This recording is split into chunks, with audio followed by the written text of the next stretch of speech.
أنفسنا ومن سيئات أعمالنا من يهده الله فلا مضل له ومن يضلله فلا هادي له ونشهد أن لا إله إلا الله وحده لا شريك له وأن محمدا عبده ورسوله. أعوذ بالله من الشيطان الرجيم. بسم الله الرحمن الرحيم.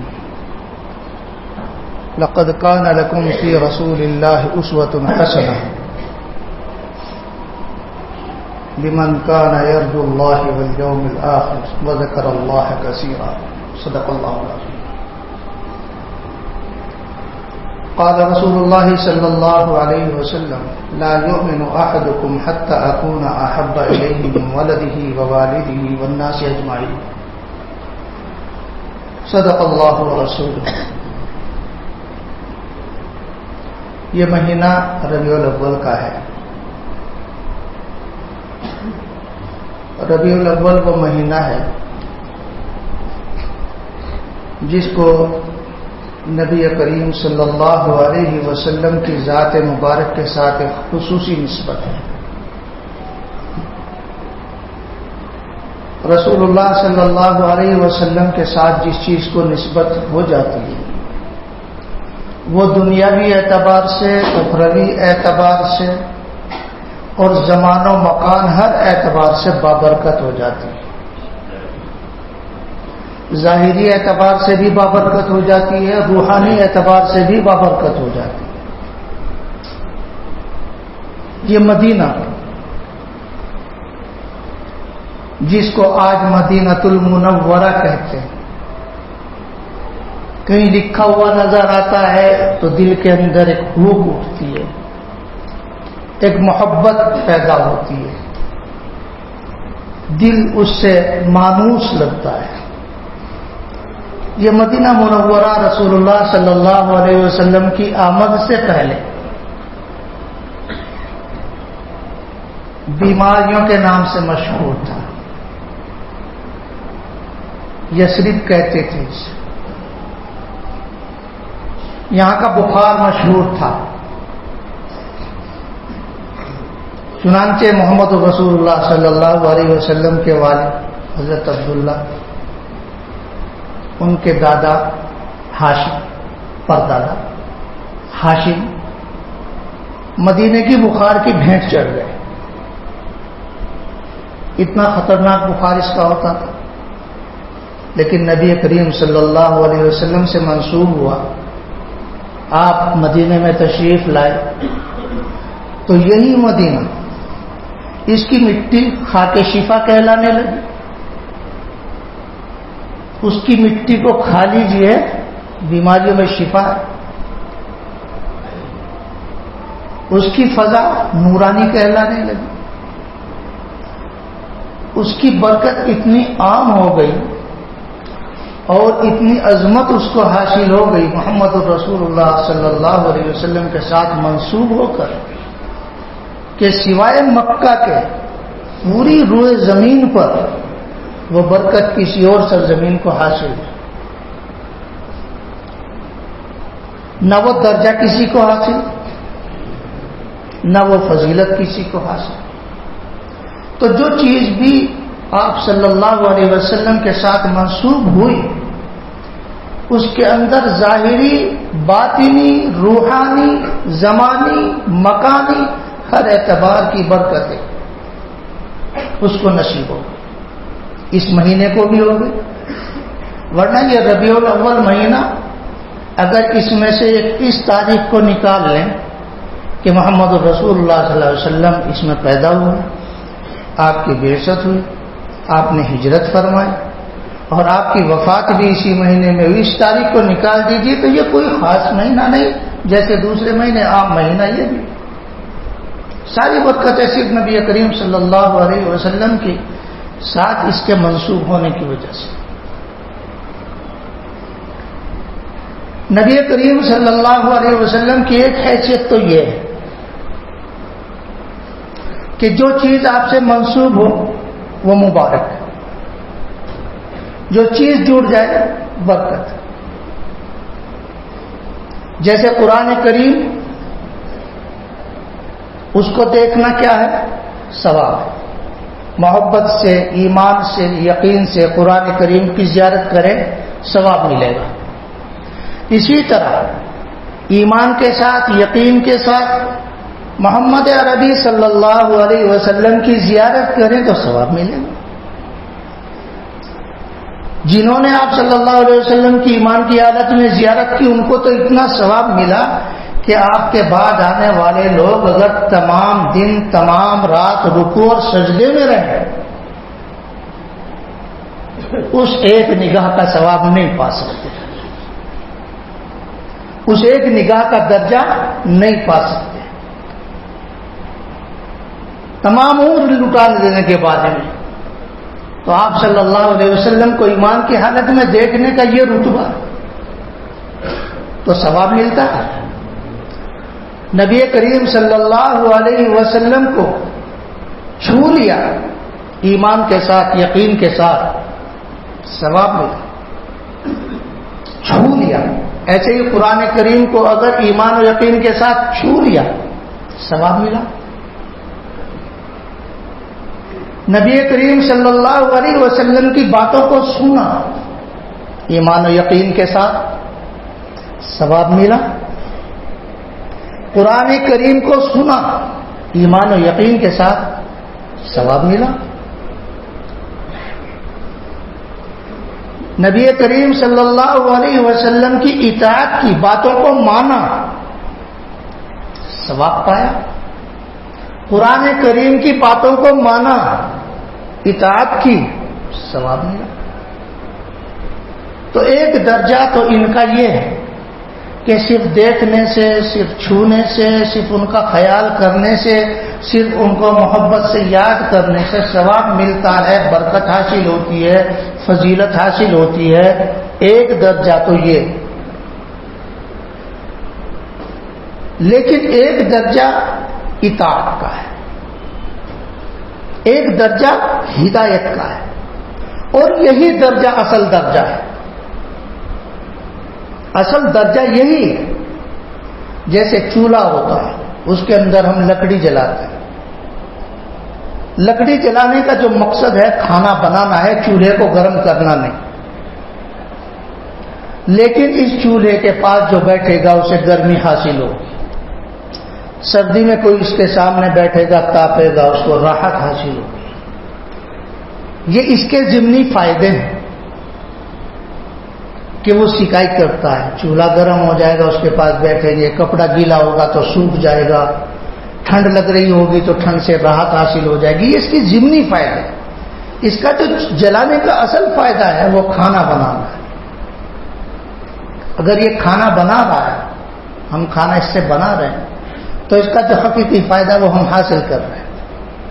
اور اگر آگ جلا دی چولہے میں اور اس پہ کچھ پکایا نہیں تو سوال کریں گے یہ آگ کیوں جلا رہے تھے، ایندھن کیوں پھونک رہے تھے، بلا وجہ کیوں آگ جلائی آپ نے گیس جلا دیا اور اس پہ کچھ رکھا نہیں پکانے کے لیے. تو آپ سے سوال ہوگا وجہ کیا ہے بھائی، یہ بیکار میں کیوں اس کو جلا رہے ہیں. بالکل یہی معاملہ نبی کریم صلی اللہ علیہ وسلم کی نبوی حیثیت کا ہے. ہم نے کیا یہ ہے کہ اللہ نے جس کام کے لیے قرآن اور نبی کریم صلی اللہ علیہ وسلم کی ذات کو مبعوث فرمایا اس کے اصل مقصد سے اس سے ہٹا دیا. ہم برکت پر محدود رہ گئے، برکت پر اٹک کر رہ گئے. ہدایت جو اصل مقصد تھا سیرت کا، ہدایت جو اصل مقصد تھا نبی کریم صلی اللہ علیہ وسلم کی بعثت کا، برکت اصل مقصد نہیں تھا کہ لوگوں کو برکت حاصل ہوں. یہ ضمنی فائدہ تھا. ہم نے سیرت کو، نبی کریم صلی اللہ علیہ وسلم کے ذکر کو، نبی کریم صلی اللہ علیہ وسلم کی بعثت کو اور نبی کریم صلی اللہ علیہ وسلم کی ذات مبارک کو محض برکت کا ایک مرکز سمجھا اور ہدایت کا مرکز اس کو نہیں سمجھا. ہم نے محدود کر دیا آپ کی ذات. نبی کریم صلی اللہ علیہ وسلم کی ذات محدود نہیں تھی. آپ کی ذات لامحدود ہے، اور آپ کی ذات ہدایت میں بھی لامحدود ہے، برکت میں بھی لامحدود ہے، فضیلت میں بھی لامحدود ہے. لیکن اصل جو آپ کا میدان ہے وہ ہدایت ہے. آپ صلی اللہ علیہ وسلم نے ہر قسم کے حالات میں ہدایت چھوڑی. کوئی حالات ایسے نہیں مسلمانوں پر آ سکتے کہ جن کی ہدایت رسول اللہ صلی اللہ علیہ وسلم کی سیرت میں موجود رہا.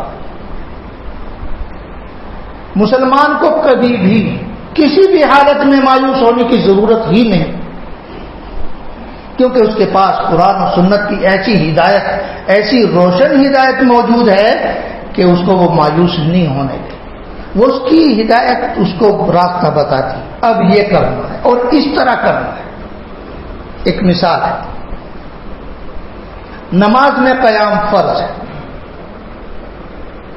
بغیر قیام کے نماز نہیں ہوتی، بغیر رکوع کے بھی نماز نہیں ہوتی، بغیر سجدے کے بھی نماز نہیں ہو سکتی.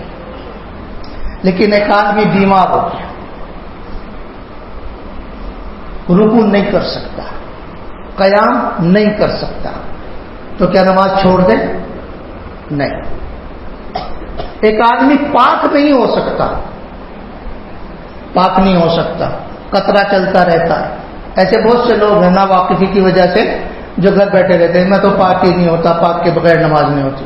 نماز ہوتی، معذور کی نماز پاک کے بغیر بھی ہو جاتی. عورتیں ہوتی ہیں جن کو استحاضہ کی بیماری لگ جاتی، وہ پاک ہی نہیں ہوتی. تو اس کے لیے یہ ہے کہ ہر نماز کے لیے وضو کرے، نماز پڑھ لے. تو جب عذر آ گیا، جب مجبوری آ گئی، تو شریعت نے، اللہ کے نبی نے، اللہ کے نبی کے احکام نے، اللہ کے نبی کی لائی ہوئی شریعت نے اپنی وہ شک ہٹا دی. آپ پاک نہیں ہو سکتے، ناپاکی کی حالت میں آپ نماز پڑھ لیجیے. آپ کھڑے نہیں ہو سکتے، بیٹھ کر نماز پڑھ لیجیے. بیٹھ بھی نہیں سکتے، لیٹ کر پڑھ لیجیے، اشارے سے پڑھ لیجیے. تو کہاں تک چلی گئی شریعت آپ کے ساتھ؟ یہ معاملہ صرف نماز کا نہیں، بلکہ ہماری شریعت ہر میدان میں ہمیں اسی طرح کی ہدایت عطا فرماتی ہے. ہماری رہنمائی ہر طرح کے حالات میں اسی طرح کرتی ہے. آپ ڈر میں ہیں، خوف میں پبلک پلیس پہ نماز نہیں پڑھ سکتے، ٹرین میں نماز نہیں پڑھ سکتے، آپ اسٹیشن پہ نماز نہیں پڑھ سکتے. بہت سے لوگ سوچ رہے ہوں گے لو بھائی یہ بھی ختم، یہ بھی ختم. ہمارا کچھ ختم نہیں، ہمارا ختم ہو ہی نہیں سکتا. یہ دین ہمیں یہاں تک لے کے چلا جاتا ہے کہ اگر آپ کی گردن پر چھری کسی نے رکھ دی ہے اور وہ کہتا ہے کہ کو فلاں لفظ کہے، اور دل آپ کا اللہ کے ایک ہونے پر مطمئن ہے، وقلبہ مطمئن بالایمان، اس کا اطمینان ہے ایمان پر، دل سے نہیں کہہ رہا ہے. تو زبان سے اگر مجبوراً کسی نے گلے پر چھری رکھ کر کچھ کہلوا دیا، اس کا ایمان نہیں گیا. اتنی رہنمائی ہمارے نبی نے اور ہماری شریعت نے اور قرآن نے ہمیں دی ہے کہ ہم کہیں بھی کسی بھی حالت میں مایوس نہیں ہوں. یہ حالات تو کچھ بھی نہیں جو آج کل حالات ہیں مسلمان، اس سے زیادہ زبردست حالات ہو کر گزرے. باطنی فرقہ اٹھا، باپ کو بیٹے پر، بیٹے کو باپ پر یقین نہیں تھا کب قتل کر دے. حسن بن سبا نے جب یہ فتنہ اٹھایا، اتنے حالات نازک تھے. آج کم سے کم آپ اپنے گھر میں بیٹھ کر تو سکون سے کھانا کھا لیتے، ایک دسترخوان پر بیٹھنا محال ہو گیا. باپ کو یہ نہیں معلوم کہ میرا بیٹا مجھے کب قتل کر دے. کتنے علماء کرام ان کے شاگردوں نے مار دی. ایسے شاگردوں نے جو جلوت اور خلوت میں ان کے ساتھ رہتے تھے, انہوں نے قتل کر دیا. اتنا خطرناک فتنہ. آج کے حالات تو کچھ بھی نہیں, اس سے سخت حالات ہو گزرے. خود نبی کریم صلی اللہ علیہ وسلم کی زندگی کا آپ مطالعہ کریں, اور میرا مقصد بھی یہی ہے تقریر کرنے کا, اور کچھ نہیں,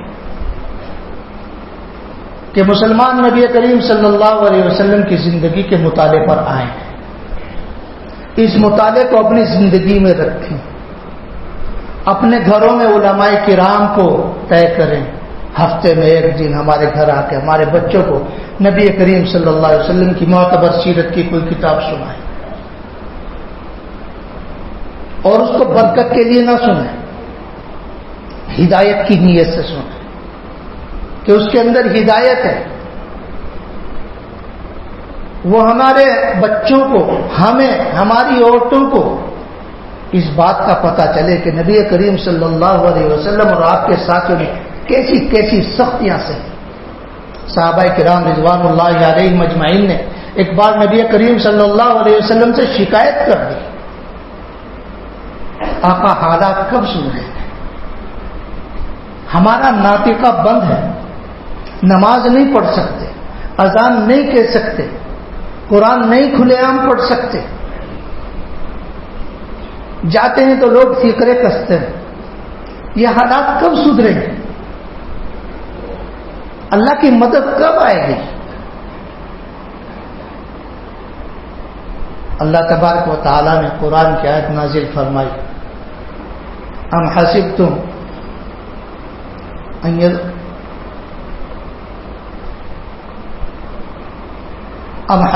ان تدخلوا الجنة ولما يأتكم مثل الذين خلوا من قبلكم مستهم البأساء والضراء وزلزلوا حتى يقول الرسول والذين آمنوا معه متى نصر الله ألا إن نصر الله قريب. کیا تم یہ گمان کرتے جنت میں چلے جاؤ گے, جنت میں داخل ہو جاؤ گے یوں ہی, حالانکہ ابھی تو تم پر کچھ بھی نہیں گزرا, کچھ بھی حالات نہیں آئے, ان سے پہلوں پر تو اس سے بہت خطرناک حالات آئے. ان کو پریشانیوں نے, بیماریوں نے, تنگیوں نے اور حکومتوں کی سختیوں نے اس قدر گھیرا, اتنا نچوڑا, اتنا پریشان کیا, ان کو ہلا ڈالا, قدم اکھاڑ دیے, یہاں تک کہ مومن لوگ رسول حتی یقول الرسول والذین آمنوا معه, رسول پکارنے لگے, نبی پکارنے لگے, ان کے ساتھ ایمان والے پکارنے لگے. اللہ کی مدد ہے کہاں, کب آئے گی؟ اللہ نے فرمایا مدد تو قریب ہی ہے, اللہ کی مدد دور نہیں. تو یہ حالات ہمیشہ آتے رہے. امت مسلمہ نہ اس سے پہلے حالات سے بچ کر رہی, نہ آئندہ رہنے والی. حالات رہیں گے, حالات کے اندر ہی نبی کریم صلی اللہ علیہ وسلم کی سنتوں پر چلتے ہوئے ان حالات کے اعتبار سے ہی اپنے ایمان کو, اپنے اسلام کو, اپنے قرآن کو, اپنے نبی کو, اپنے شعار کو, اپنی سنتوں کو دلوں سے, جان سے لگائے ہوئے چل کر جنت کے اندر داخلہ ہوگا. نبی کریم صلی اللہ علیہ وسلم نے ارشاد فرمایا, لوگوں تم سے پہلے جو لوگ گزرے ہیں ان پر حالات یہ آئے کہ لوہے کی کنگھیوں سے ان کے بدن چیر دیے گئے, ان کا گوشت لوہے کی کنگھیوں سے اتار لیا گیا, انہیں جلتے ہوئے تیل میں بھون دیا, فرائی کر دیا, لیکن وہ اپنے ایمان سے ٹس سے مس نہیں. تو ایمان کو اتنا قیمتی بنا کر جب آدمی اللہ تبارک و تعالیٰ کی ان رحمتوں پر نظر کرے جو اس نے کر رکھی ہیں اور جو ان کے بدلے میں ملنے والی ہیں. کوئی حکیم ادنا سا حکیم اگر کسی بیمار سے یہ کہہ دے کہ لو بھائی میں تمہیں یہ دوائی دے رہا ہوں، یہ دوائی کھا لو، اس سے تمہاری بیماری 3 دن کے لیے بڑھے گی. دیکھو یہ جو درد ہو رہا ہے 3 دن بہت شدید ہو جائے گا یہ درد، لیکن اس کے بعد یہ جو پھوڑا ہے ختم، جڑ ختم ہو جائے گی بس اس کی، پھر اس کے بعد تکلیف نہیں ہوگی. تو یہ دوائی کھا کے یہ مریض جب تڑپے گا تو اس تڑپ میں بھی اسے راحت محسوس ہوگی، کیونکہ اسے معلوم ہے حکیم صاحب نے کہہ رکھا ہے، بھائی حکیم صاحب نے بتا رکھا ہے پہلے ہی کہ 3 دن تک بہت زیادہ ہوگا درد، اس کے بعد راحت ملے گی. ہمیں تو حکیموں کے حکیم نبی کریم صلی اللہ علیہ وسلم نے فرما رکھا ہے، صادق الصدور، تمام سچوں کے سچے. انہوں نے بتا رکھا ہے کہ یہ دنیا تمہارے لیے دار الامتحان ہے، دار الکرب ہے، سجن ہے. مومن کے لیے دنیا سجن، جیل ہے. الدنیا سجن المؤمن و جنت الکافر، یہ جنت ہے کافر کے لیے. تو جیل میں جو تکلیفیں ہوتی ہیں، جو پریشانیاں ہوتی ہیں وہ تو ہوں گی، لیکن اس کے بعد کی جو راحت ہے، اس کے بعد کا جو سکون ہے، اس کے بعد کی اللہ کی جو خوشنودی حاصل ہونے والی ہے، جس میں اللہ تبارک و تعالیٰ کا ارشاد ہوگا میرے بندو میں تم سے خوش ہو گیا اور آج کے بعد تم سے کبھی ناراض نہیں ہوں گا. یہ اتنی بڑی خوشخبری سننے کے لیے اللہ رب العزت کی زبان سے بات سننے کے لیے یہ پریشانیاں کچھ بھی نہیں. نبی کریم صلی اللہ علیہ وسلم کی جب پیدائش ہوئی، والد موجود نہیں، یتیمی کی حالت میں پیدائش ہو رہی ہے. اگر محمد رسول اللہ صلی اللہ علیہ وسلم نہ ہو تو عبداللہ کا کوئی نام نہ جانے. اتنی بھی عمر اللہ کے بندے نے نہیں پائی. تاریخی اعتبار سے انہیں کچھ کرنے کا موقع نہیں ملا. سب سے چھوٹے بیٹے عبد المطلب کے سب سے چھوٹے بیٹے، یہ سمجھو کہ عرفان شباب ہے ان کا، ابھی بالکل نوجوانی ہے، ابھی کارنامے کرنے کا موقع نہیں ملا، جنگ لڑنے کا موقع نہیں ملا، سرداری کا موقع نہیں ملا، پریشانیوں سے جوجھنے کا کوئی موقع نہیں ملا. کوئی اور آپ کا کارنامہ ایسا بھی نہیں دنیا کے سامنے آیا کہ جس کی وجہ سے تاریخ انہیں یاد کرے. محمد رسول اللہ صلی اللہ علیہ وسلم کے ساتھ نسبت جو میں نے ابھی بیان کیا، آپ کی نسبت ہے جس نے عبداللہ کے نام کو زندہ کیا.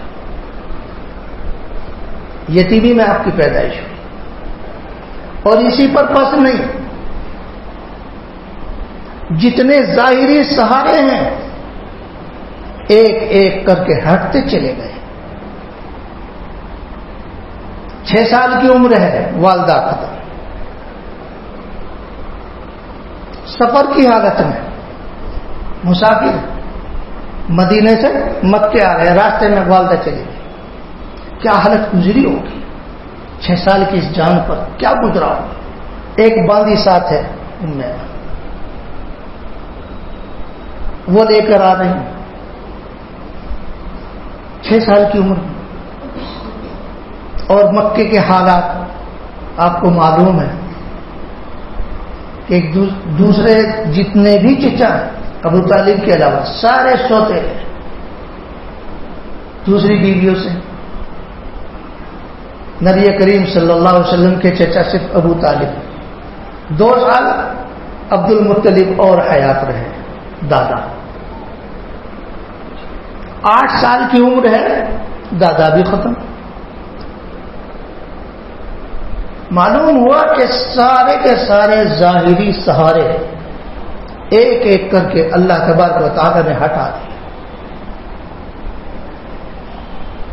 کیونکہ نبی کریم صلی اللہ علیہ وسلم کی امت کو یہ بتانا تھا کہ یہ جو ظاہری سہارے ہیں جن پر تم نے تکیے لگا رکھے ہیں، جن پر تم نے اپنی امیدیں باندھ رکھی ہیں، یہ سہارے خود سہاروں کے محتاج ہیں۔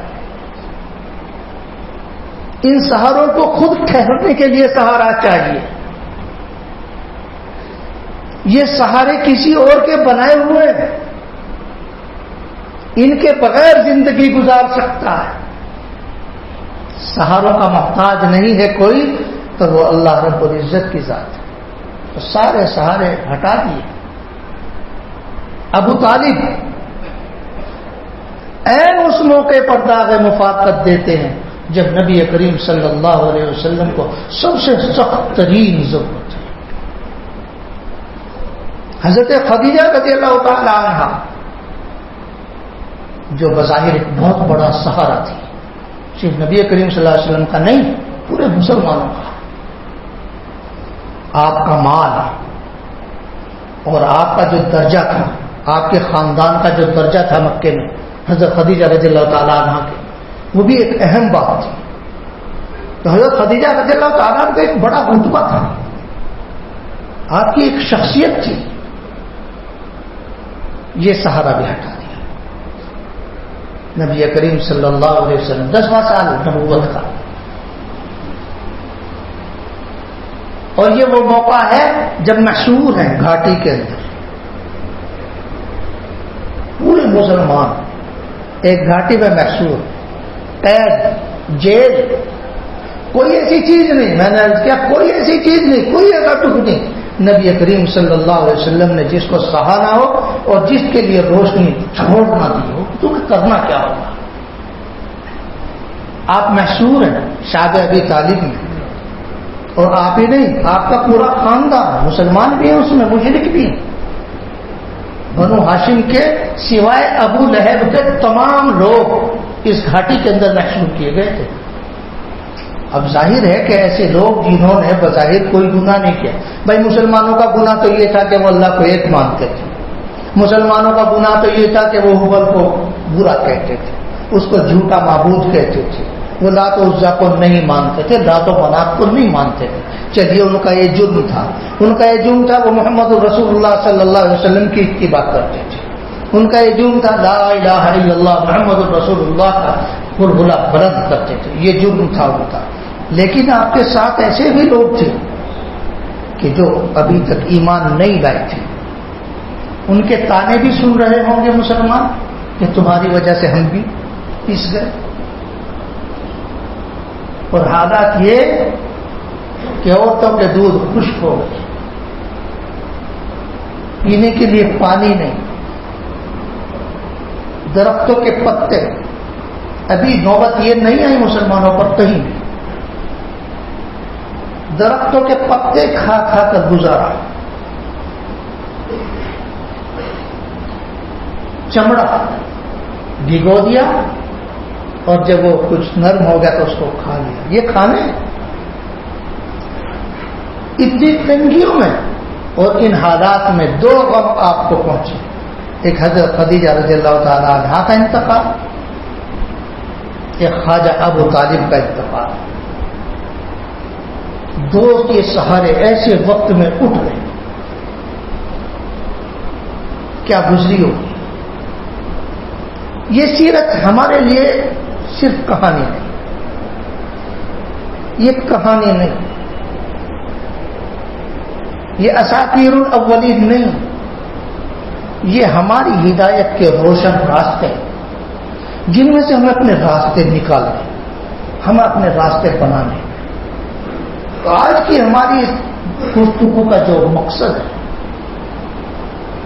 وہ ربیع الاول کے تحت نبی کریم صلی اللہ علیہ وسلم کی سیرت کی کہانی بیان کرنا ہے۔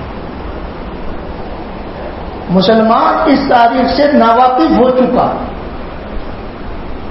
اس نے محدود کر دیا اپنے آپ کو، اپنے علم کو، چند باتیں جانتے ہیں، اور یہ چند باتیں بھی وہ لوگ جانتے ہیں جو یہاں مسجد میں ہیں مسجد سے جڑے ہوئے، کام سے جڑے ہوئے ہیں، دینی جماعت میں، تبلیغی جماعت میں نکل گئے، مدرسے میں چلے گئے، مدرسے والوں کے پاس بیٹھ گئے، علماء کرام کو بلا لیا، علماء کرام کی تقریروں میں چلے گئے، جلسوں میں چلے گئے، یہ ان لوگوں کو ہیں، ان کی بھی معلومات ادھوری.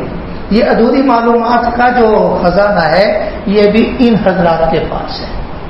ورنہ جو لوگ مسجدوں سے جڑے ہوئے نہیں ہیں، جڑنے کا مطلب یہ ہے کہ وہاں جو باتیں ہوتی ہیں ان میں شریک ہونا. صرف نماز پڑھ کے چلا گیا وہ آدمی جڑا ہوا مسجد سے نہیں ہوتا، وہ صرف نماز سے جڑتا ہے، وہ مسجد سے نہیں جڑا. مسجد سے وہ جڑتا ہے جو مسجد میں وقت دیتا ہے. تو مسجد سے جو جڑے ہوئے لوگ ہیں ان کی بھی جو معلومات ہیں وہ انتہائی ناقص ہیں. وہ اپنے نبی کو جانتے نہیں. جب نبی کو جانتے نہیں تو نبی کی مانیں گے کیسے؟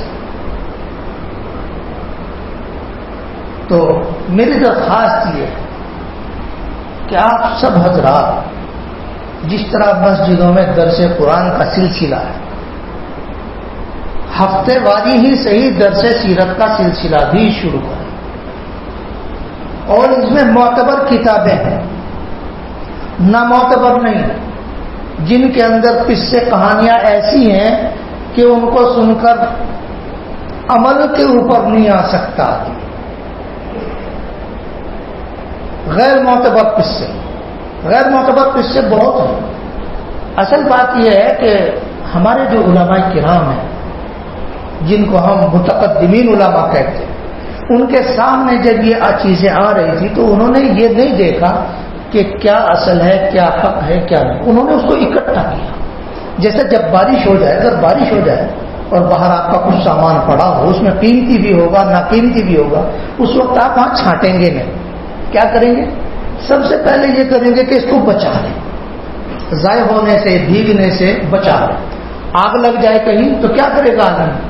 چھانٹے گا نہیں کہ بھائی فلاں بھائی چھانٹو، فلاں کا بچا نہیں. وہ یہ کرے گا کہ چاہے وہ ردی ہو، چاہے وہ اچھا ہو، چاہے وہ پھر سب کو جو بھی بچے بچا لیں. یہ چھانٹنے کا موقع بعد میں آتا. تو ہمارے جو متقدمین علماء کرام ہیں، جب حملے ہونے لگے چاروں طرف سے جھوٹ کے اور مشاجرات شروع ہو گئے، جھڑپیں لڑائیاں شروع ہو گئی اور علماء کرام شہید ہونے لگے، صحابہ کرام شہید ہونے لگے، تو انہوں نے ہر قسم کی روایات کو اس وقت اکٹھا کیا. یہ ضائع نہ ہو جائے، بعد کے لوگ چھانٹ لیں گے اپنے آپ، تو انہوں نے اس سب کو اکٹھا کیا. یہ ان کا احسان ہے. اسی میں سے تو نکال رہے اناج. اگر وہ اس کو نہ رکھتے تو یہ اناج ہم نہیں نکال سکتے. لیکن بعد والے جو متاخرین علماء ہیں انہوں نے پھر ان میں سے چھٹنی کی. کون سی چیزیں ثبوت کے اعتبار سے، تاریخ کے اعتبار سے، ریاضی کے اعتبار سے صحیح ہوتی، کون سی غلط ہوتی. تو جو معتبر کتابیں ہیں، مولانا سید سلیمان ندوی اصول پوری کی ہے، رحمت عالم. اسی طرح سیرت النبی ہے علامہ شبلی کی. اسی طرح رحمت للعالمین ہے، الرحیق المختوم ہے. یہ معتبر کتابیں ہیں. ان کتابوں کو اور بھی بہت سی معتبر کتابیں ہیں سیرت پر، کوئی کسی موضوع پر، کوئی کسی موضوع پر، کوئی کسی موضوع پر.